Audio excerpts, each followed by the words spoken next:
Transfiguration of Jesus follows the passion predictions in the Gospels. Its impact is always to set the passion and the prophecy of Jesus' passion in the context of glory.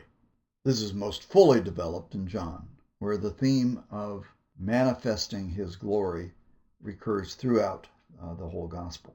And the focus of that glory is certainly the resurrection, but it is also the crucifixion and, as is clear later in this story, of Jesus' ascension. A theme in this story is that Moses and Elijah are talking with Jesus about his departure. Well, Jesus' departure is, first of all, his departure from Galilee on his journey to Jerusalem, which begins in Luke's story very shortly after this transfiguration narrative in 9:51. But it is continued then in the story of his crucifixion, of his resurrection, and ascension, which is the end of Luke's story in the gospel. So the departure refers, in all probability, to all of those elements of Jesus' departure from Galilee, his departure from the world in his death, his departure to heaven in the ascension. In the background of this story is Sinai and the transfiguration of Moses. In Exodus 35, 29 to 35, Moses' face shone because he had been talking with God. And there is also an allusion in this story to Elijah's departure into heaven in 2 Kings, where Elijah is taken up in a fiery chariot. So these stories of the great prophets of Israel are part of the background against which then this story of Jesus is told. This is a highly dynamic story, full of surprises. Jesus' transfiguration is a surprise. The appearance of Moses and Elijah, the disciples nearly asleep, but managing to stay awake, and Peter's bumbling response offering to build 3 booths, the cloud and their terror in entering it, the voice of God, and then Jesus being there alone. This is full of those moments of wonder and surprise. And so in the telling of this story, you want to emphasize those moments because this story has many of those. The voice of God here is the first time that God has spoken since the baptism. And part of what this story communicates is that Jesus is the Messiah, yes, but he is more than the Messiah. He is God's Son, and he is the one who makes God present in the world. The story begins with Jesus taking them up on the mountain, and where he was praying. And as he was praying, he was transfigured. The implication is that he was transfigured by the presence of God on the mountain, that in turn elicits the memories of Moses being on the mountain, talking with God, and of his face shining. Suddenly, and that's the way it is in the story, it is suddenly a big surprise. Moses and Elijah appeared. These are luminaries. Interesting word. That is, people through whom God's light shone and from whom God's light emanates.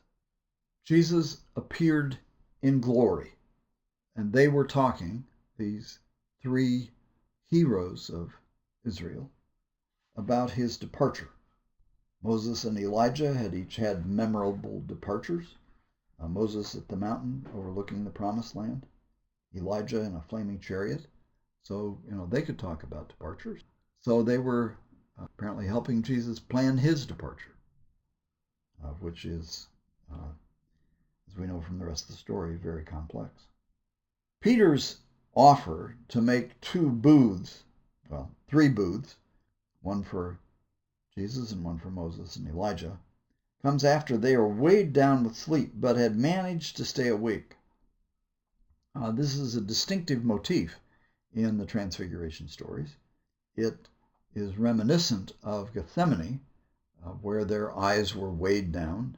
In that instance, there was a very clear reason why. That is, they had just eaten the biggest meal of the year, and there were, 5 cups of wine were the mandatory cups of wine, and that was only the beginning of the wine that would be drunk at the Passover. So they had good reason to be sleepy on Passover night. There's no apparent reason for why their eyes would be weighed down here, except that they are in the presence of God, presence of holiness. But they managed to stay awake, in contrast to their failure to stay awake in Gethsemane. It may be that this is a sign of divine testing, but it is unclear in the story. His offer to build booths is reminiscent of the Festival of Booths, which was probably the most joyous festival of the year in Israel. And his offer to build 3 booths is probably told as a kind of bumbling fool statement, which Luke then explains, he didn't know what to say, and it's probably told as a note of humor. And it's part of the characterization of Peter as an everyman kind of character who would be intimidated by the presence of these 3 great men and really wouldn't know what to say. It's something that all of us can identify with. You want to create that atmosphere of Peter, saying, maybe would you like for us to build 3 booths, one for you and one for Moses and, one for Elijah. So, however you can find to do that, but some hesitation and nervousness and dumbness on Peter's part is fully appropriate here. The cloud is also reminiscent of Exodus and of Moses on the mountain. The cloud came down over the mountain. Moses walked into the cloud. The disciples are terrified walking into the cloud, which was appropriate to walk into the unknown of the presence of the Holy One. That feeling is explicitly described in Daniel 10, 7 and 8, where he sees this vision of a divine figure and describes in detail his interior responses to that.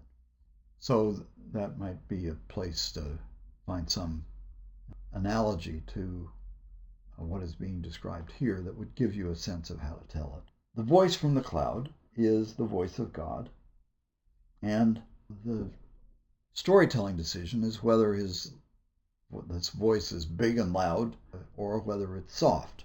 It's probably not as soft as Elijah's experience at Horeb in the cave, where it seems to me that God is whispering into Elijah's ear. Here it's more of a pronouncement that the disciples are expected to hear, so it is not whispered into their ears. But it is not the great voice that makes the earth shake. It is a gentle, I'd say quiet voice of God saying, this is my son, my chosen one. The Greek word there, eklelomenos, means to be called out. So this is also Jesus calling, and of God calling him by his divine names. So Jesus here is also called by God. And when they come out of the cloud, of course, they see only Jesus. And the implication is that now one greater than Moses and Elijah has taken their place. It is a moment of quiet. It is a moment of a kind of awe. at this extraordinary revelation of Jesus' identity. The points of connection with this story are both the experiences of holiness we have had, and also the experiences like that of Peter and James and John of being either intimidated or of feeling unworthy in the context of presence of God and of a call to be present at those moments.